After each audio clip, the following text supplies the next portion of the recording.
Assalamualaikum warahmatullahi wabarakatuh. Alhamdulillah wassyukurillah salatu wassalamu ala rasulillah ala wala quwata illa billah amma ba'da. Anak-anakku yang dirahmati Allah subhanahu wa ta'ala,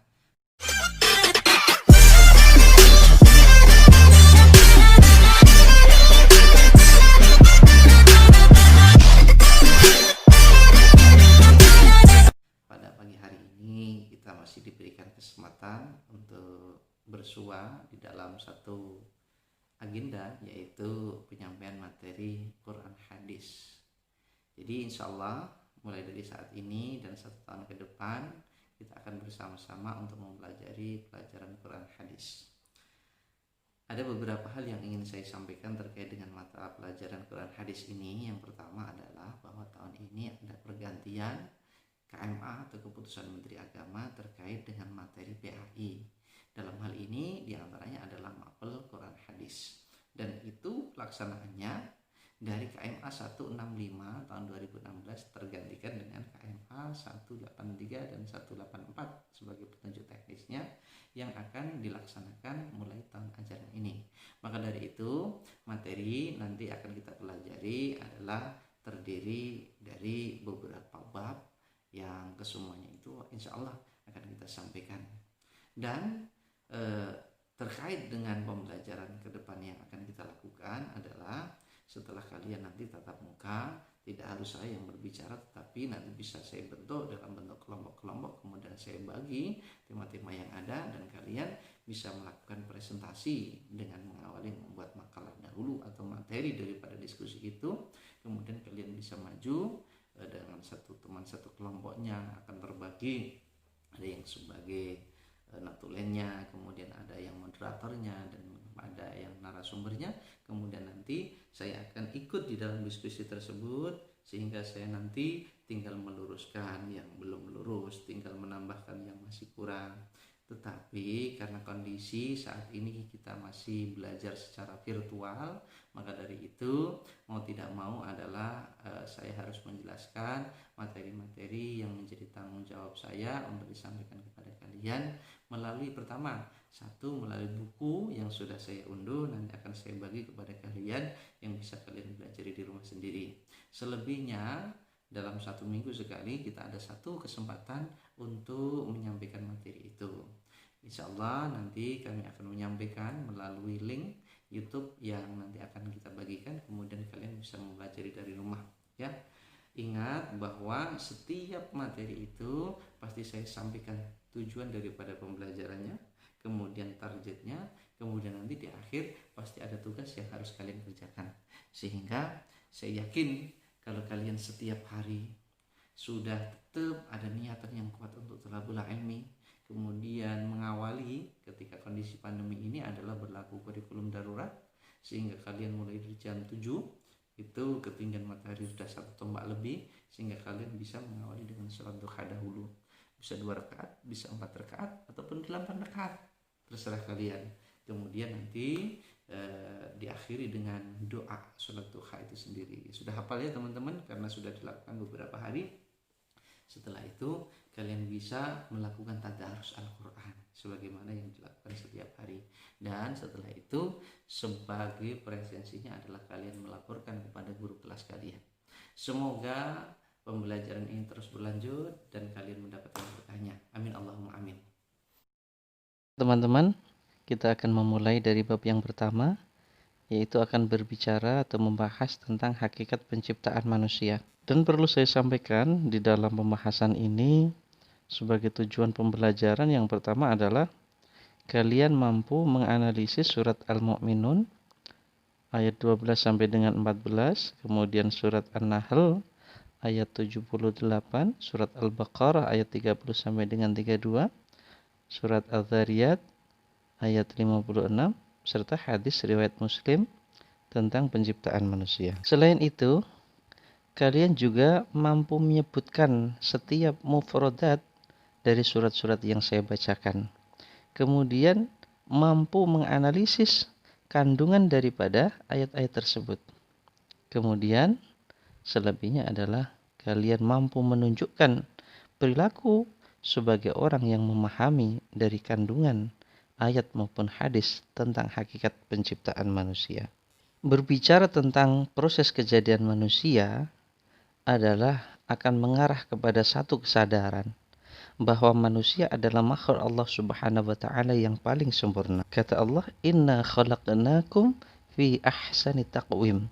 Sungguh aku Allah telah menciptakan kalian manusia dalam bentuk yang paling sempurna.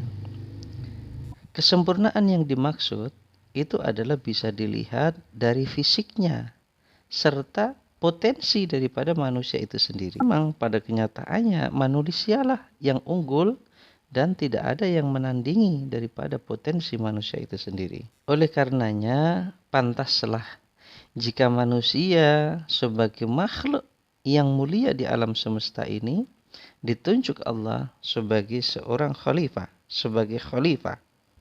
Kesempurnaan manusia bisa dilihat bukan saja dari penampilannya, tetapi kesempurnaan itu ada mulai dari proses kehadirannya hingga proses ketiadaannya.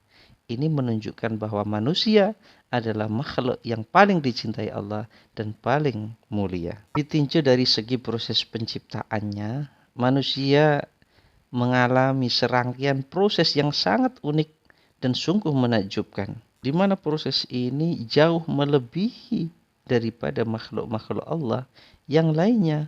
Hal tersebut sekaligus menunjukkan betapa Allah Subhanahu wa taala adalah zat yang maha besar, yang maha kuasa. Allah Subhanahu wa taala adalah zat yang maha pencipta. Tidak ada yang dapat menandingi hasil ciptaan Allah Subhanahu wa taala. Keberadaan manusia sebagai makhluk paling sempurna juga terkait dengan misi agung yang diemban oleh manusia itu sendiri sebagai khalifatul ard, khalifatullah fil ard, wakil Allah di bumi. Khalifah memiliki dua makna. Khalifah bisa diartikan sebagai pengganti Allah. Khalifah artinya juga bisa menjadi pemimpin. Pemimpin artinya setiap manusia adalah memimpin atas dirinya sendiri dan pasti akan dimintai pertanggungjawaban atas apa yang dia pimpin. Khalifah dimaknai sebagai pengganti Allah karena manusialah yang menggantikan Allah di bumi ini untuk mengelola alam semesta ini, untuk diambil kemanfaatannya, untuk kebutuhannya, untuk kesenangannya, tentunya dengan cara-cara yang diridhai oleh Allah Subhanahu wa taala. Allah Subhanahu wa taala menjelaskan tentang proses kejadian manusia sebagaimana tersurat di dalam surat Al-Mu'minun ayat 12 sampai dengan 14. A'udzu billahi minasyaitonir rajim. Wa laqad khalaqnal insana min sulalatin min tin. Tsumma ja'alnahu nutfatan fi qararin makin. Tsumma khalaqnan nutfata 'alaqatan fa khalaqnal 'alaqata mudghatan fa khalaqnal mudghah فخلقنا المضغة عظاما فكسونا العظام لحما ثم أنشأناه خلقا آخر فتبارك الله أحسن الخالقين. Walaqad khalaqna, dan sungguh telah kami ciptakan al-insana manusia min sulalatin, dari saripati, min tini, dari tanah. Tsumma ja'alnahu nutfatan, kemudian kami jadikannya nutfah sebagai nutfah atau sperma, fi qararim makin, di dalam rahim yang tempat yang kokoh.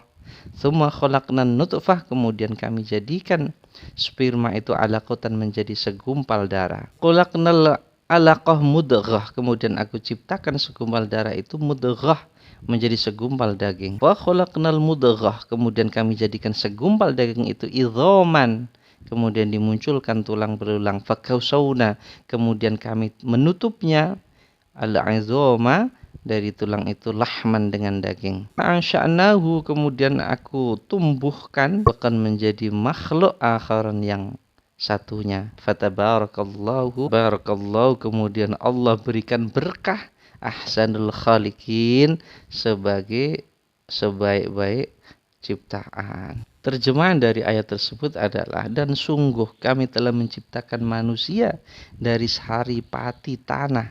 Kemudian kami menjadikannya air mani yang disimpan dalam tempat yang kokoh, yaitu rahim. Kemudian air sperma itu kami jadikan sesuatu yang melekat. Lalu sesuatu yang melekat itu kami jadikan segumpal daging, dan segumpal daging itu kami jadikan tulang belulang. Lalu tulang belulang itu kami bungkus dengan daging. Kemudian kami menjadikannya makhluk yang berbentuk lain.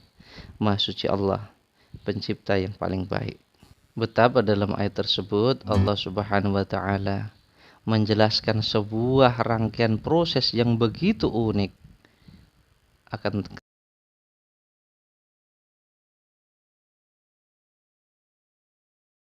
di tanah, atau unsur terpenting dalam tanah itu disebut dengan unsur hara. Dan unsur hara itu adalah terdiri dari NPK, nitrogen, fosfat, dan kalium. Dan ketiganya inilah yang memang pada akhirnya menumbuhkan tumbuh-tumbuhan. Dari tumbuh-tumbuhan itu akan muncul buah dan biji. Dari buah dan biji itu sendiri ketika dimakan manusia, maka itu dia akan mengandung vitamin. Dari vitamin itulah akan terbentuk sel-sel baru, dan di antara sel-sel baru itu adalah akan membentuk sperma. Sehingga menjadi sangat jelas bahwa manusia adalah terbuat dari tanah, yaitu sari pati tanah. Dan dalam sebuah riwayat dikatakan bahwa Nabi Adam alaihissalam itu juga diciptakan dari tanah. Bahkan pada saat itu adalah Allah Subhanahu wa taala mengutus malaikat untuk mengambil tanah di bumi. Tetapi ketika disampaikan, bumi itu menolaknya ketika tahu akan dijadikan sebagai manusia. Kenapa menolaknya? Karena bumi pun tahu bahwa manusia itu nanti yang akan menumpahkan darah, yang akan berbuat kerusakan. Tetapi ketika disampaikan ini adalah perintah Allah, maka bumi pun tidak menolak.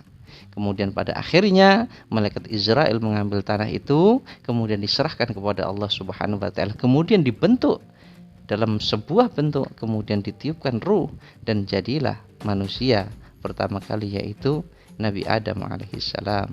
Maka sejak keberhasilan Israel mengambil tanah dari bumi itu sendiri, maka Allah pun mengutus suatu saat nanti ketika manusia itu dicabut dari bumi, maka yang mencabutnya adalah malaikat Israel. Wallahu a'lam bishawab. Teman-teman kelas 11 yang dirahmati Allah Subhanahu wa taala, di dalam ayat tersebut tadi dijelaskan bahwa sperma laki-laki pada akhirnya ketemu di dalam rahim dengan indung telur atau ovum dari perempuan, kemudian semuanya menjadi satu dan padu, kemudian menempel di dinding rahim yang dengan kokoh, sekokoh semen 3 roda. Kemudian dengan berjalannya waktu 40 hari dalam bentuk nutfah atau sperma, kemudian 40 hari kemudian berkembang menjadi segumpal darah, 40 hari kemudian menjadi segumpal daging, dan kemudian 40 hari itu pula menjadi sempurna dan ditiupkan ruh, sehingga genaplah 40 kali 3 120 hari, atau genap menjadi 4 bulan. Maka umur kehamilan 4 bulan ini kita yakini saat Allah tiupkan ruh ke dalam janin atau calon manusia itu sendiri, maka biasanya orang hamil 4 bulan itu biasanya diselamati bacaan, sedekah sebagai rasa syukur, yang sekaligus sedekah ini adalah bisa tadfa'ul bala, bisa menjadi tameng dari segala bala yang kemungkinan akan muncul. Terkait dengan proses ini, riset para ahli embriologi menyebutkan bahwa selain mengandung spermatozoa, air mani juga tersusun dari berbagai campuran yang mempunyai fungsi masing-masing.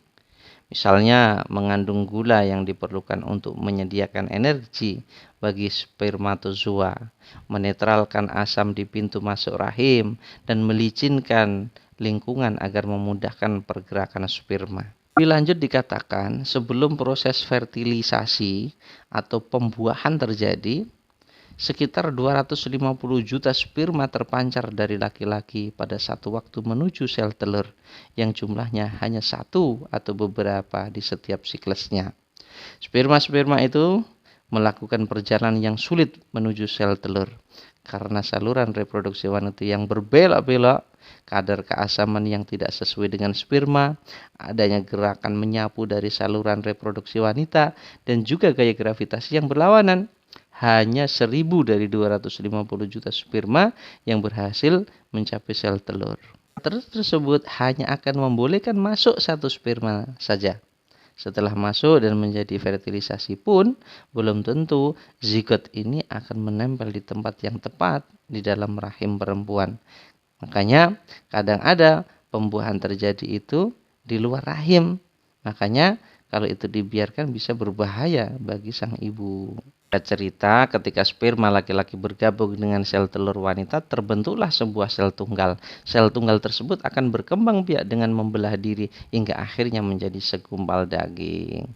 Hal ini hanya dapat dilihat dengan bantuan mikroskop tentunya. Dan prosesnya tidak simpel dan mudah. Prosesnya kompleks, kritis di setiap proses pembelahannya. Jika terjadi kesalahan kecil sedikit saja pada tahap-tahapan tertentu, fetus bisa mengalami kecacatan. Namun zigot tersebut tidak melewatkan tahapan pertumbuhannya begitu saja. Yang melekat kuat pada dinding rahim ibu atau plasenta. Seperti akar yang kokoh menancap di bumi. Melalui hubungan semacam ini, zigot mampu mendapatkan zat-zat penting dari tubuh sang ibu bagi pertumbuhan dirinya. Begitu teman-teman. Dalam ayat tadi juga disebutkan bahwa tahapan-tahapan pembentukan manusia di dalam rahim, mulanya tulang-tulang terbentuk, selanjutnya terbentuklah otot-otot membungkus tulang-tulang itu. Kemudian akhirnya dibungkus dengan daging. Bisa dibayangkan kalau hanya tulang-tulang saja tanpa otot, ya, tidak punya kekuatan, dipakai buat mikul mencelat semua. Bisa dibayangkan kalau tulang-tulang itu hanya dengan otot-otot saja tanpa adanya daging, itu sangat rumit sekali kelihatan dari luar. Tapi karena kuasa Allah dijadikanlah manusia sebagai makhluk yang sempurna. Alhamdulillah. Teman yang dirahmati Allah, ketika Al-Quran ini diturunkan kepada Nabi Muhammad, pemahaman para ahli terhadap proses kejadian manusia belum sampai pada penggambaran yang sangat detail seperti itu. Seperti yang dijelaskan dalam ayat-ayat tadi, justru informasi yang dibawa Al-Quran yang dengan tepatnya mampu memberikan gambaran sedemikian detail dan sedemikian gamblang. Di era perkembangan ilmu pengetahuan dan teknologi, semua yang digambarkan oleh Al-Quran yang kemudian dijelaskan lebih detail oleh Nabi Muhammad SAW. Yang kesemuanya ini adalah sebagai bukti kebenaran daripada Al-Quran itu, bahwa Al-Quran adalah wahyu Allah dan isi kandungannya adalah kebenaran hakiki yang bersifat absolut atau pasti. Dalam sebuah riwayat Rasulullah menjelaskan, Haddatsana Abu Bakr bin Abi Syaibah, Haddatsana Abu Muawiyah wa Waqi' wa haddatsana Muhammad bin Abdullah bin Numairil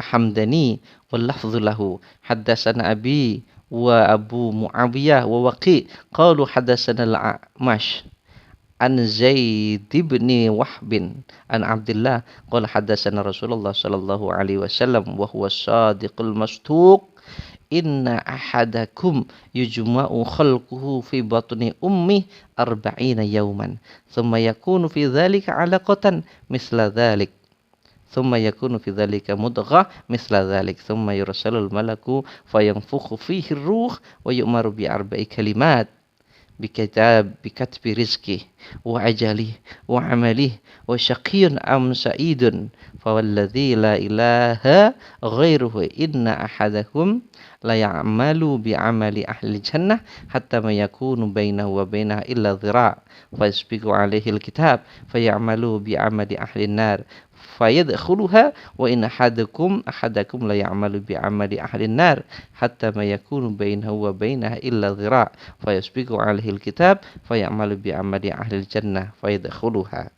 Yang artinya telah disampaikan kepada kami oleh Abu Bakr bin Abi Syaibah dari Abu Muawiyah dan Waqi' dari Muhammad bin Abdullah dari Numair Al-Hamdani dari ayahnya, juga dari Abu Mu'wayyah dan Waqi' dari A'mash dari Zaid bin Wahab dari Abdullah bin Mas'ud radhiyallahu an Bahwasanya ia berkata, Rasulullah Shallallahu Alaihi Wasallam, yang dialah orang yang jujur dan terpercaya, pernah berkata kepada kami, sesungguhnya setiap kalian dikumpulkan penciptaannya dalam rahim ibunya selama 40 hari berupa nutfah atau sperma. Kemudian menjadi alaqah segumpal darah selama waktu itu juga. Kemudian menjadi mudghah segumpal daging selama waktu itu pula. Kemudian Allah mengutus malaikat untuk meniupkan ruh kepadanya dan mencatat 4 perkara yang telah ditentukan, yaitu rizkinya, ajalnya, amal perbuatan, dan sengsara atau bahagianya kelak di neraka atau di surga. Maka demi Allah yang tiada Tuhan selainnya, sesungguhnya ada seorang di antara kalian beramal dengan amalan penghuni surga, sehingga tidak ada jarak antara dirinya dengan surga kecuali hanya sehasta saja. Udah hampir. Namun ketetapan Allah mendahulinya, sehingga ia beramal dengan amalan ahli neraka, maka ia pun masuk neraka. Na'udzubillah. Dan sesungguhnya ada seorang di antara kalian yang beramal dengan amalan penghuni neraka, sehingga tidak ada jarak antara dirinya dengan neraka kecuali sehasta saja.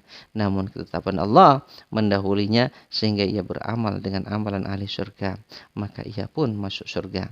Hadis riwayat Bukhari Muslim. Masya Allah, membaca dari hadis tersebut bahwa benar adanya hadis ini adalah menguatkan dari apa yang sudah disampaikan dalam Al-Quran.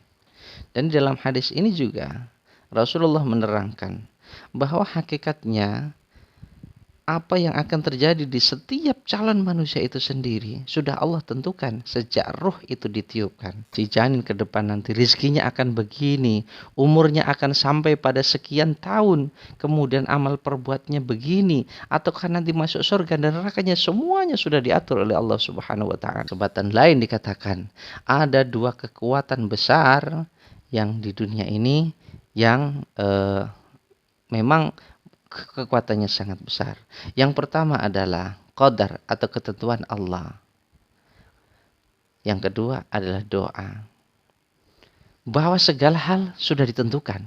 Tetapi Allah Subhanahu wa taala sendiri telah udah kadung janji dengan manusia.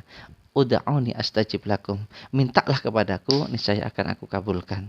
Maka dari itu tidak jarang Allah sudah merencanakan sesuatu, tetapi tidak jarang pula Allah merubah rencana sendiri karena makhluknya ini memohon kepada Allah Subhanahu wa taala. Maka dikatakan la yaqbalul qadar illa du'a. Tidak bisa merubah ketentuan Allah kecuali doa. Maka dari itu perbanyak doa. Tidak salah kalau kita ditiupkan ruh, berdoa, dilahirkan, berdoa, didoakan terus. Karena kita yakin doa ini adalah wajib. Doa itu adalah perintah. Maka dari itu harus kita laksanakan. Sangat pantas sekali apabila diri kita yang tidak mampu ini memohon kepada yang maha mampu.